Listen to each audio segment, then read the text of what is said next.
তুরস্কের পার্লামেন্টে 4 দশকের রক্তক্ষয়ী সংঘাতের অবসান ঘটাতে একটি যুগান্তকারী বিল পাশ হয়েছে।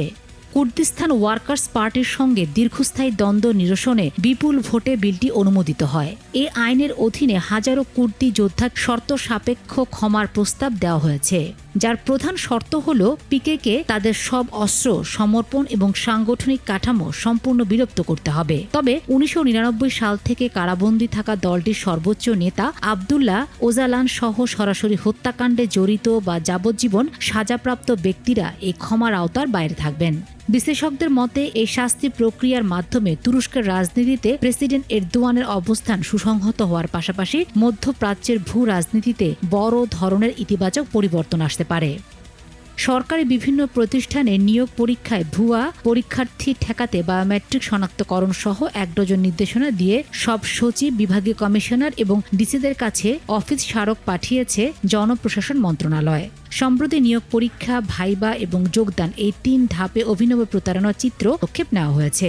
নতুন নির্দেশনায় চাকরির আবেদনে 1 মাসের মধ্যে তোলা রঙিন ছবি ব্যবহার, লিখিত পরীক্ষার আগে আবেদনপত্র ভালোভাবে যাচাই বাছাই, কেন্দ্রে ডিভাইস নিষিদ্ধকরণ এবং প্রয়োজনে মেটাল ডিটেক্টর ব্যবহারের কথা বলা হয়েছে। এছাড়া মৌখিক পরীক্ষার সময় হাতের লেখার সাদৃশ পরীক্ষা, ছবি মিলিয়ে দেখা এবং ভুয়া পরীক্ষার্থী শনাক্ত হলে বাধ্যতামূলকভাবে মোবাইল কোর্ট সরাসরি ট্রায়াল বা নিয়মিত মামলা করার নির্দেশ দেওয়া হয়েছে।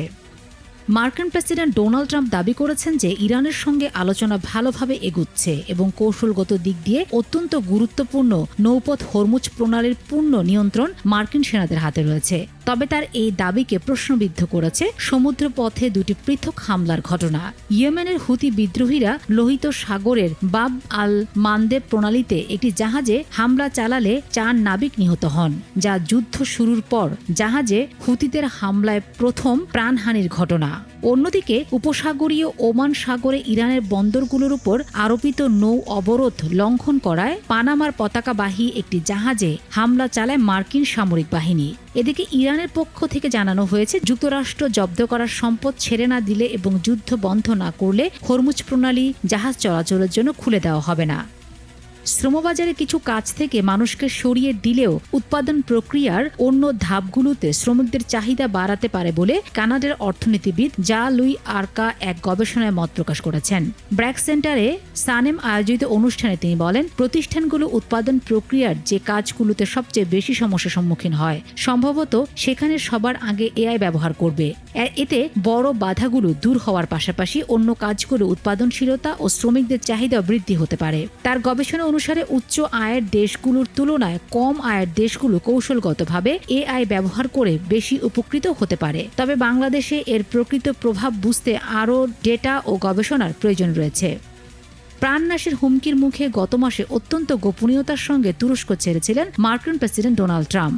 ওয়াশিংটন পোস্টের প্রতিবেদন অনুযায়ী ন্যাটো সম্মেলনে যোগ দিতে কাতারের দেয়া নতুন এয়ারফোর্স 1-এ চড়ে আঙ্কারা গেলেও ফেরার পথে তিনি সেটি ব্যবহার করেননি। নিরাপত্তা ঝুঁকির কারণে 8 জুলাই আঙ্কারায় তাকে ক্যাটারিং কন্টেনারের ভেতরে করে অপেক্ষাকৃত ছোট একটি C-32 এর সামরিক পরিবহন বিমানে তুলে দেওয়া হয়, যা তাকে নিয়ে ব্রিটেনে পৌঁছায়। পুরনো এয়ারফোর্স 1-এর মতো কাতারের উপহার দেওয়া এই নতুন উড়োজাহাজে পর্যাপ্ত ক্ষেপণাস্ত্র প্রতিরক্ষা বা নিরাপত্তা ব্যবস্থা না থাকায় এবং ইরানি প্রক্সি গোষ্ঠীর হুমকির কারণেই মূলত তাকে শেষ মুহূর্তে এই গোপন ও ব্যতিক্রমী উড়োজাহাজ পরিবর্তনের সিদ্ধান্ত নিতে হয়েছে।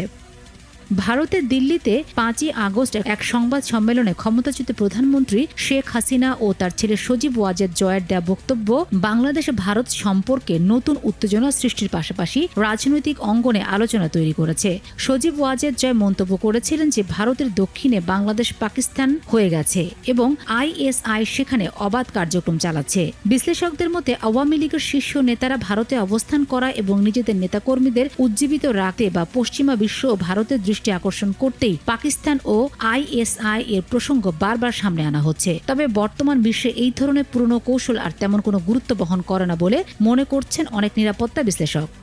পেশি বহুল ও শক্তিশালী শরীর গঠনের আড়ালে কিছু বডি বিল্ডারের হঠাৎ ও অল্প বয়সে মৃত্যুর প্রধান কারণগুলো হলো দ্রুত পেশি বানাতে অনেকেই ক্ষতিকারক স্টেরয়েড ব্যবহার করেন, যা হার্ট অ্যাটাক ও হৃদযন্ত্র বিকল হওয়ার ঝুঁকি কয়েক গুণ বাড়িয়ে দেয়। অতিরিক্ত ওজন প্রশিক্ষণ বা স্টেরয়েডের প্রভাবে হৃদপেশি পুরু হয়ে রক্ত পাম্প করার ক্ষমতা হারায়। স্টেরয়েডের কারণে উচ্চ রক্তচাপ, হরমোনহীনতা, তীব্র মানসিক অবসাদ ও অনিদ্রার মতো মারাত্মক সমস্যা তৈরি হয়। এসব মৃত্যুর ময়নাতদন্তে অনেক সময় মৃত্যুর কারণ হিসেবে শুধু হার্ট অ্যাটাক বা স্ট্রোক উল্লেখ করা হয়, ফলে এর পেছনে থাকা স্টেরয়েডের প্রভাব প্রায় আড়ালেই থেকে যায়। ঢাকা বিশ্ববিদ্যালয়ের শিক্ষক ও কর্মকর্তাদের মধ্যে ২৪-এর গণঅভ্যুত্থানের সময় জুলাইয়ের চেতনা বিরোধী কর্মকাণ্ডে জড়িত থাকার অভিযোগে একটি তালিকা নিয়ে বিতর্ক তৈরি হয়েছে।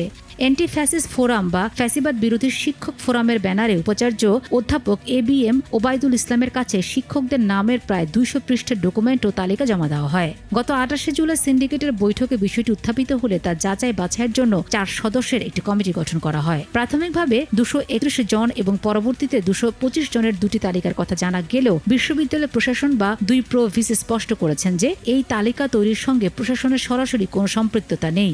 এদিকে বিএনপি সমর্থিত সাদা দল, জামায়াত সমর্থিত UTL এবং আওয়ামী লীগ নীলপন্থী দল সহ বিভিন্ন শিক্ষক সংগঠন ও নেটওয়ার্ক এই তালিকা প্রণয়ন ও প্রক্রিয়া নিয়ে প্রশ্ন তুলেছে এবং ভিন্ন মত প্রকাশ করেছে।